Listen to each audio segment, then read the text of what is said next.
Hello student. तो पिछले video में हम लोगों ने रे ऑप्टिक्स एंड ऑप्टिकल इंस्ट्रूमेंट का टॉपिक मिरर फॉर्मूला और उसका डेरिवेशन पढ़ा था। अब इस वीडियो में लीनियर मैग्नीफिकेशन के बारे में पढ़ेंगे। तो सबसे पहले लीनियर मैग्नीफिकेशन पढ़ेंगे कॉनकेव मिरर के लिए, और जब कॉनकेव मिरर रियल इमेज बनाता है तब। तो जो मैग्नीफिकेशन होता है उसको डिफाइन किया जाता है, रेशियो होता है ये दो चीज़ों का। किसका किसका? ऑब्जेक्ट की हाइट जो होती है उसका, और इमेज की हाइट, इन दोनों का रेशियो लिया जाता है। तो रेशियो कैसे लेते हैं? m is equal to height of image to the height of object. तो यहां से लिख सकते हैं m is equal to image की हाइट को hi कंसीडर किया है और ऑब्जेक्ट की हाइट को ho। तो यहां से मैग्नीफिकेशन का फॉर्मूला आ जाएगा hi अपॉन ho।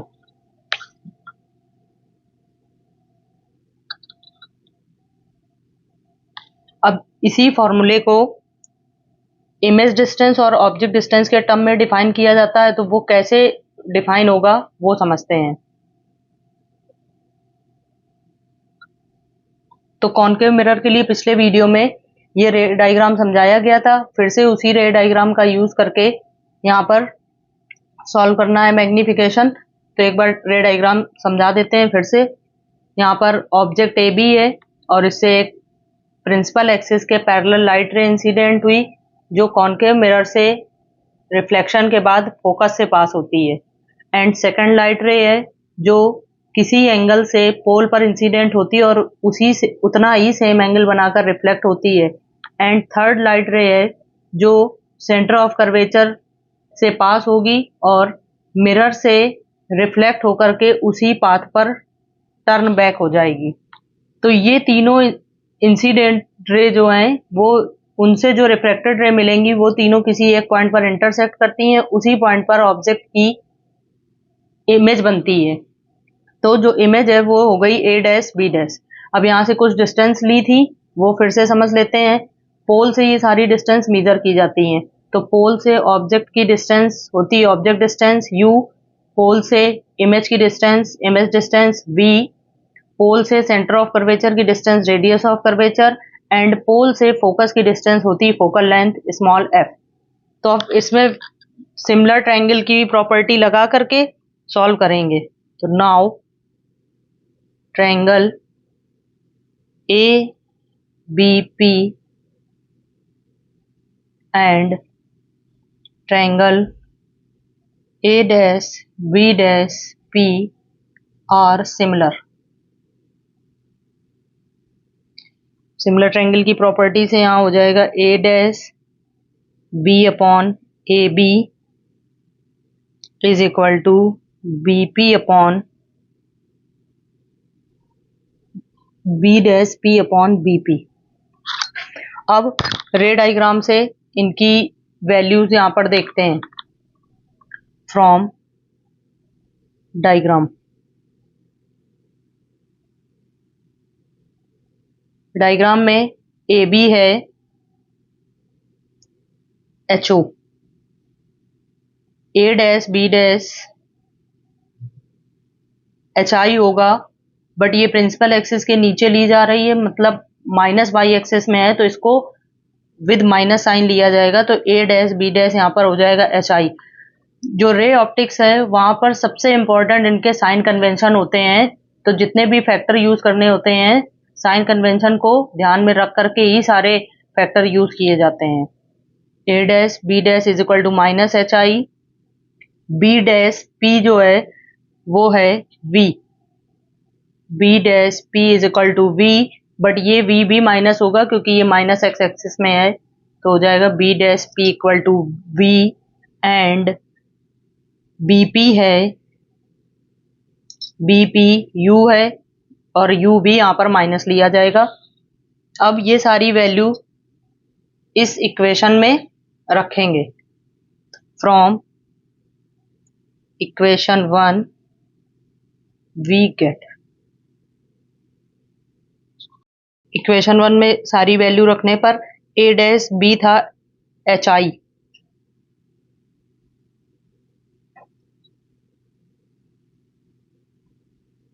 माइनस का, और ए बी था H O, is equal to B dash P minus V, और बी पी था माइनस यू।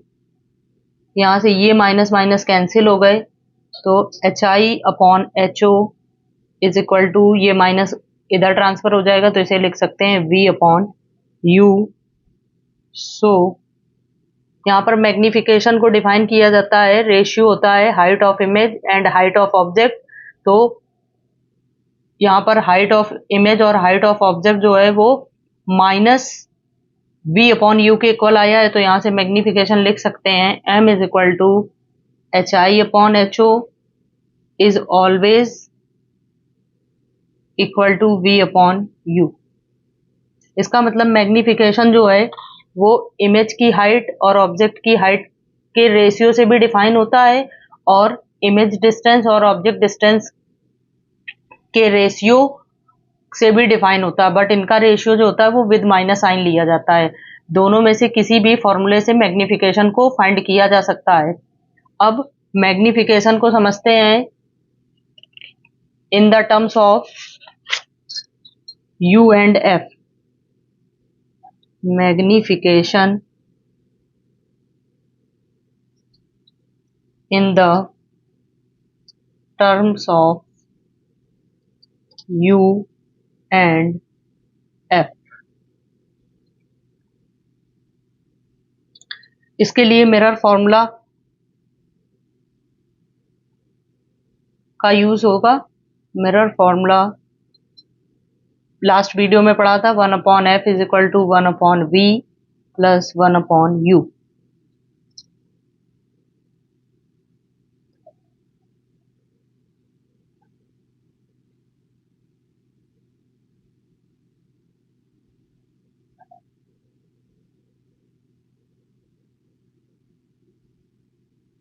यहाँ पर जो मिरर फॉर्मूला है उसमें u से दोनों साइड मल्टीप्लाई करेंगे, तो मल्टीप्लाई करके देखते हैं। यहाँ पर मल्टीप्लाई करने पर हो जाएगा u अपॉन एफ, ये हो जाएगा u अपॉन वी, प्लस ये u अपॉन यू हो जाएगा, तो इसको लिखेंगे 1। अब यहाँ से u upon we is equal to आ जाएगा u upon F minus 1,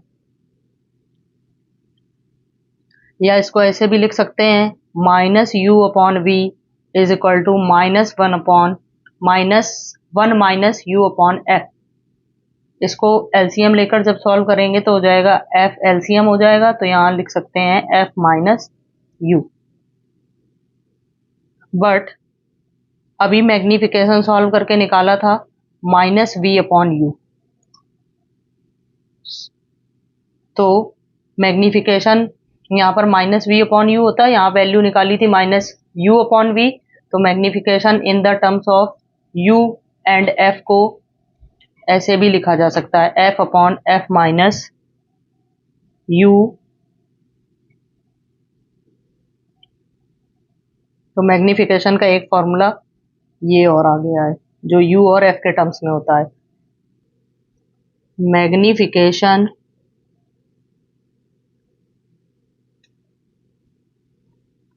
in the terms of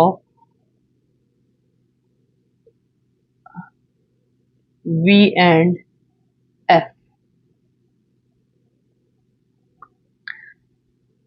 फिर से यहाँ पर मिरर फॉर्मूला का यूज करेंगे, 1 upon F is equal to 1 upon V plus 1 upon U, और इसमें अब मल्टीप्लाई वी से किया जाएगा दोनों साइड, सेम मेथड वही रहेगा, बस थोड़ा सा टर्म चेंज हो रहा है यहाँ पर।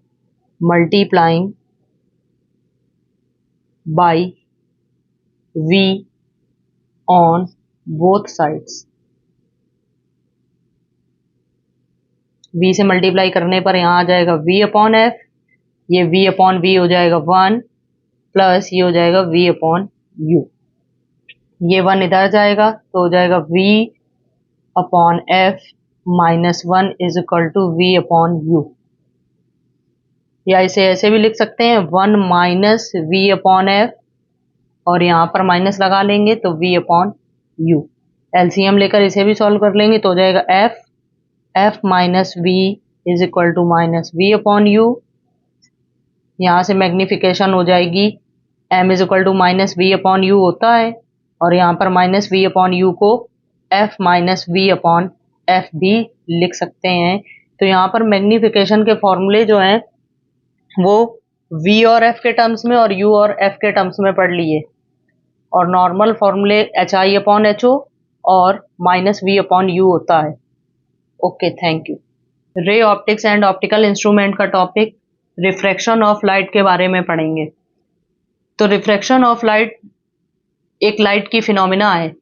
इसमें क्या होता है, जब लाइट रे एक मीडियम से किसी दूसरे मीडियम में पास होती है तो लाइट अपना पाथ चेंज कर देती है, मतलब लाइट अपने पाथ से बेंड हो जाती है। इसी फिनोमिना को रिफ्रैक्शन ऑफ लाइट कहा जाता है। अब मीडियम जो है वो दो तरह से हो सकते हैं, rarer medium and denser medium. अब इन दोनों मीडियम्स में क्या डिफरेंस होता है? रेयरर मीडियम में पार्टिकल जो होते हैं मीडियम के वो बहुत दूर दूर होते हैं, और रेयरर मीडियम में लाइट की स्पीड जो है वो बहुत ज़्यादा होती है। जबकि डेंसर मीडियम में पार्टिकल पास पास होते हैं और लाइट की स्पीड कम होती है। तो इसी बेस पर मीडियम को दो में डिवाइड करके और इन्हीं दोनों मीडियम से लाइट का रिफ्रैक्शन किया जाता है। तो आप समझते हैं कि रेयरर से डेंसर जब लाइट पास होगी तो क्या रिफ्रैक्शन होता है, और जब डेंसर से रेयरर लाइट पास होती है तो रिफ्रैक्शन की फिनोमिना कैसे होती है। तो फर्स्ट, व्हेन अ लाइट रे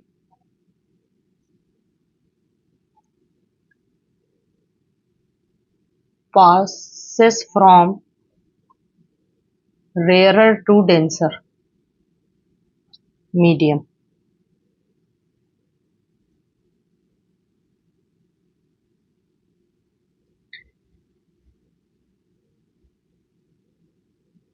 यहाँ पर है रेयरर मीडियम, यहाँ है डेंसर मीडियम।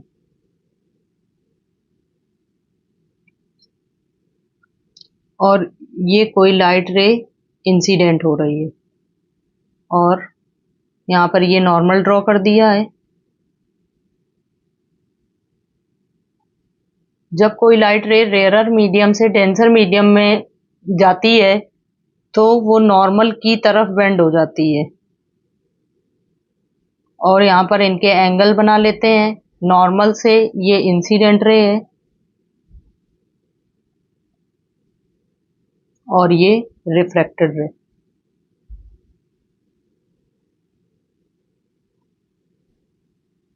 नॉर्मल और इंसिडेंट रे के बीच का एंगल होता है एंगल ऑफ इंसिडेंस, और नॉर्मल और रिफ्रैक्टेड रे के बीच का एंगल होता है एंगल ऑफ रिफ्रैक्शन।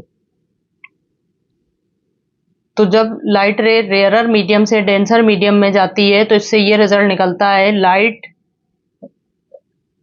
रे of light bends towards the normal, normal की तरफ बेंड होती है।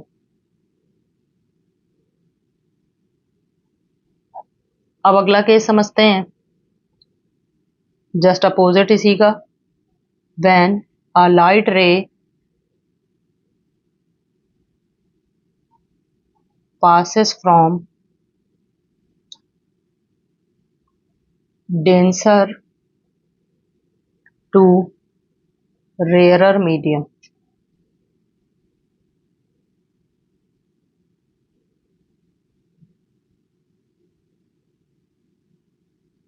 सपोज यहाँ पर दो मीडियम लिए गए हैं।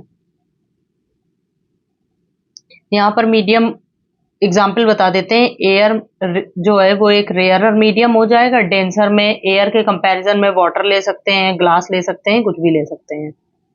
अब यहाँ पर ये ग्लास प्लेट है और इसके बाहर एयर है। तो जब इस ग्लास प्लेट से, ये ग्लास प्लेट जो है वो डेंसर मीडियम होगा और बाहर इसके सब एयर है, तो वहां सब जगह हो जाएगा इसका रेयरर मीडियम।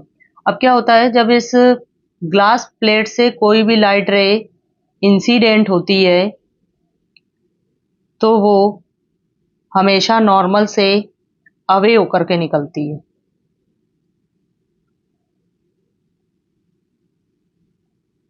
ये एंगल आई हो गया, ये एंगल आर हो गया। इसका मतलब जब लाइट रे डेंसर मीडियम से रेयरर मीडियम में जाती है तो नॉर्मल से दूर होकर के निकलती है। रे ऑफ लाइट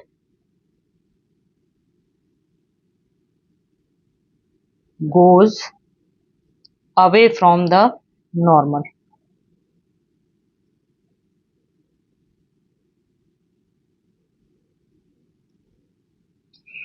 और इन दोनों केसेस में कभी भी एंगल आई और एंगल आर इक्वल नहीं होते हैं। इस वाले केस में हमेशा एंगल आई ग्रेटर होता है एंगल आर से, और इस वाले केस में एंगल आर ग्रेटर होता है एंगल आई से। अब इसका थर्ड केस एक और है, वो भी समझते हैं।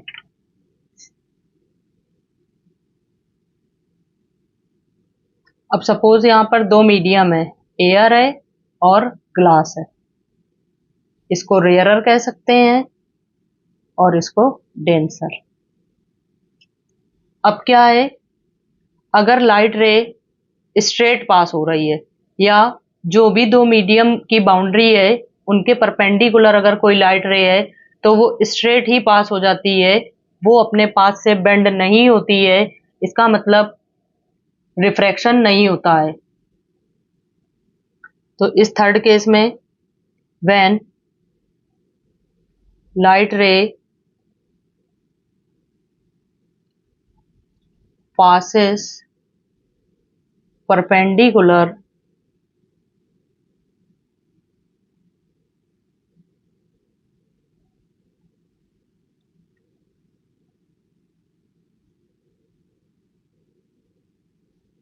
तो इससे रिजल्ट निकलता है नो रिफ्रैक्शन टेक्स प्लेस। तो इससे ये समझ में आया, तीनों डायग्राम से या तीनों कंडीशन से ये समझ में आता है कि लाइट रे का रिफ्रैक्शन तभी पॉसिबल है जब लाइट रे कुछ ऑब्लिक होकर के एक मीडियम से दूसरे मीडियम में एंटर करेगी। और अगर लाइट रे स्ट्रेट या परपेंडिकुलर है दोनों मीडियम की बाउंड्री से तो वहां पर वो लाइट रे स्ट्रेट ही चली जाएगी और वहां पर रिफ्रैक्शन नहीं होता है। अब रिफ्रैक्शन के लॉज समझते हैं। Laws of refraction of light.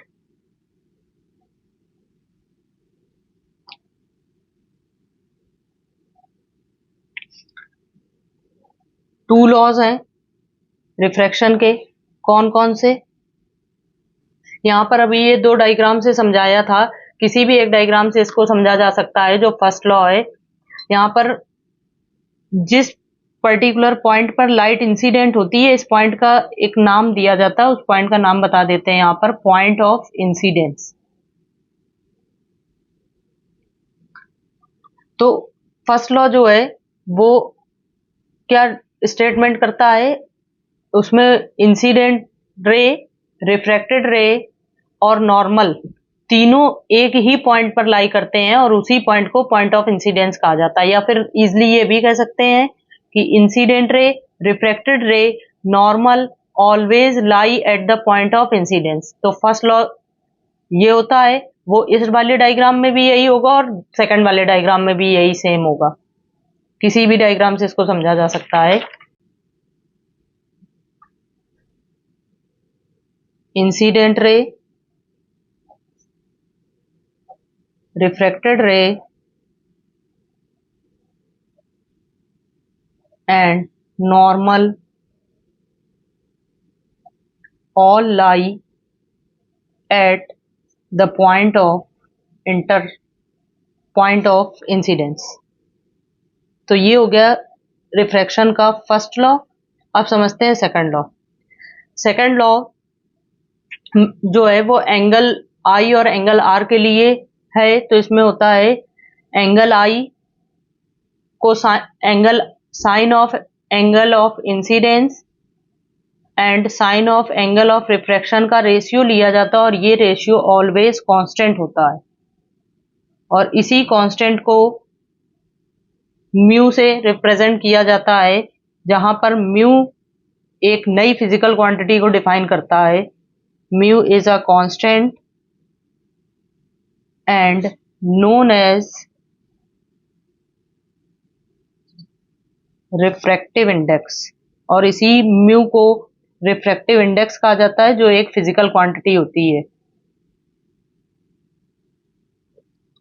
और ये रिफ्रैक्टिव इंडेक्स हर पर्टिकुलर मीडियम के लिए कांस्टेंट है या फिक्स होती है। और इसी सेकंड लॉ को ही स्नेल्स लॉ कहा जाता है। This law is known as Snell's law. यहाँ पर रिफ्रैक्टिव इंडेक्स को स्पीड ऑफ लाइट के टर्म्स में भी डिफाइन किया जाता है। तो कैसे डिफाइन कर सकते हैं? Refractive index is also ratio of speed of light in medium 1 to the speed of light in medium 2। मतलब रिफ्रैक्टिव इंडेक्स जो है वो किसी एक मीडियम में लाइट की स्पीड और दूसरे मीडियम में लाइट की स्पीड का जो रेशियो होता है, उससे भी रिफ्रैक्टिव इंडेक्स डिफाइन किया जाता है, या फिर उससे भी रिफ्रैक्टिव इंडेक्स कैलकुलेट कर सकते हैं न्यूमेरिकली। तो speed of light in medium 1 upon speed of light in medium 2, क्योंकि रिफ्रैक्शन के लिए दो मीडियम का होना जरूरी है। अब इसके बाद समझते हैं कॉज ऑफ रिफ्रैक्शन। रिफ्रैक्शन का कॉज या रिफ्रैक्शन का किस कारण होता है, ये समझते हैं। तो लाइट का रिफ्रैक्शन जो है वो दो मीडियम से होता है, और जब दो मीडियम में लाइट इंटर करती है तो लाइट की वेलोसिटी हर मीडियम के लिए अलग अलग होती है। तो जब लाइट फर्स्ट मीडियम से सेकंड मीडियम में एंटर करती है तो लाइट की वेलोसिटी चेंज हो जाने की वजह से लाइट अपने पाथ से डिस्टर्ब हो जाती है या अपने पाथ से बेंड हो जाती है। इसी वजह से लाइट में रिफ्रैक्शन की फिनोमिना होती है। तो कॉज को शॉर्ट में लिख सकते हैं different speeds of light in different media. अलग अलग मीडिया में लाइट की स्पीड अलग अलग होती है, इसी वजह से रिफ्रैक्शन पॉसिबल है।